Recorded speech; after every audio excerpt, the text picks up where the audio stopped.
20 ans d'histoire, en direct, ici RDI.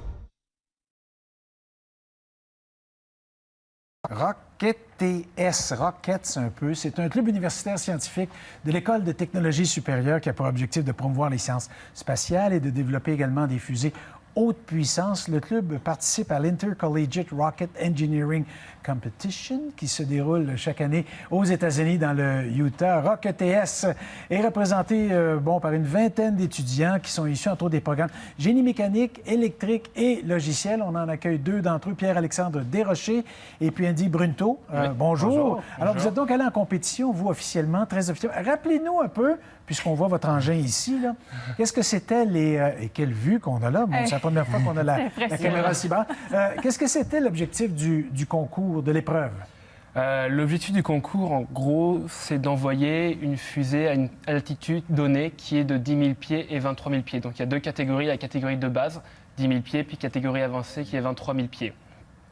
Donc après, nous, on construit deux fusées, puis le but ultime, c'est d'être le plus proche possible de cette altitude-là et de pouvoir récupérer la fusée entière et intacte, pouvoir la faire revoler après si on souhaite.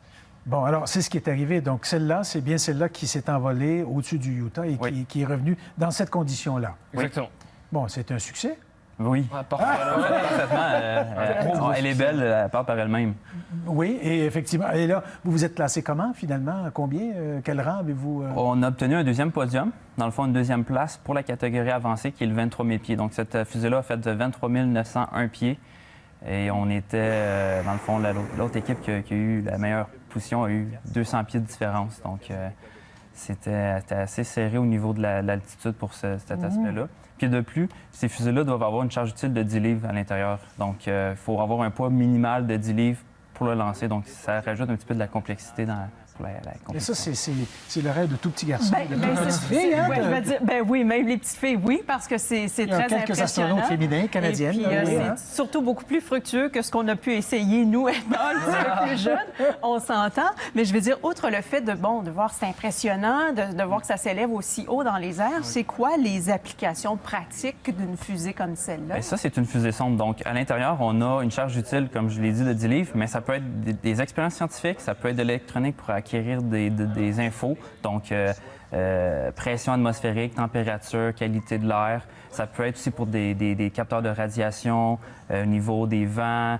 Les gens peuvent mettre des petits modules qui vont redescendre par eux-mêmes puis qui vont faire des photos de la région. Donc, c'est assez varié. C'est vraiment pour l'acquisition scientifique, l'acquisition de données techniques. Parce que je ne sais pas si on peut voir ça. Juste ici, il semble y avoir comme une antenne. Donc, on capte des renseignements là-dessus aussi? Ou... La fusée nous donne en temps réel sa position, une position GPS, nous transmet des informations, savoir si les parachutes ont ouvert, parce qu'on veut la récupérer, cette fusée-là, donc on veut savoir est-ce que ça s'est bien passé ou pas. À 23 000 pieds, on ne voit pas grand-chose. Mais ça doit être quelque chose. Écoutez, est-ce que vous l'aviez testé avant? Non. Non, on n'a pas eu la chance de la tester avant. Ah oui? Lancer à cette altitude au Québec, c'est pas évident. Donc, nous, quand on arrive là-bas, on a essayé nos systèmes indépendamment. Mais c'est le grand jour, c'est le grand événement. On voit si ça passe ou ça casse. Pourquoi vous dites que c'est pas évident de lancer ça comme ça au Québec? C'est au niveau des plafonds. Avoir un espace dégagé pour lancer à 23 000 pieds, donc 7 km, il faut avoir l'équivalent en superficie de dégagé, sans fil électrique, sans avion qui passe près. C'est pas évident. Non, il faut presque aller au large pour pouvoir faire ça. Il faut aller loin. Bon, dites-moi, ça représente combien d'heures de travail, ça? Parce que, bon, vous êtes à l'université, vous aviez 5 cours ou 6 cours à part, et en plus, vous avez conçu cette fusée-là. Je dirais qu'une grande partie de nos membres passent à peu près entre 15 et 20 heures par semaine à travailler sur le projet, fait qu'au total, on estime ça à peu près supérieur à 10 000 heures dans une année entière. Donc après, nos membres travaillent très très fort sur la fusée pour avoir un modèle comme celui-ci, puis après pouvoir gagner des places comme on le fait depuis nos 3 dernières années. C'est un nombre incalculable d'heures quand même. Mais est-ce que vous êtes commandité? Parce que ça doit quand même être assez coûteux, ça. Une bonne partie de notre budget vient de l'école, donc ils nous financent une partie du budget. Le reste, on va le chercher par nous-mêmes. Donc, commanditaire, financier, matériel. On en a quelques exemples sur la fusée qu'on peut voir ici. Là, on a le CQF, Avior, Bombardier, Cosmodome de Laval. On a plusieurs partenaires. Puis à chaque année, on travaille avec eux pour aller soit chercher plus de visibilité, plus de matériel, plus de financement. puis c'est un travail à temps. Sans eux, un tel projet ne pourrait pas exister, c'est ça. Ouais. J'imagine que c'est plusieurs milliers de dollars. Oui, ça. Minimum. C'est dans les. Le budget auprès tourne aux alentours de 50 000 Oh, quand même, hein? Pour une un tel année. projet. Bon, inutile de vous... Je présume que je dois vous le demander pour être certain. Est-ce que l'aéronautique, l'aérospatiale, c'est un domaine qui vous intéresse? Est-ce que vous aimeriez faire?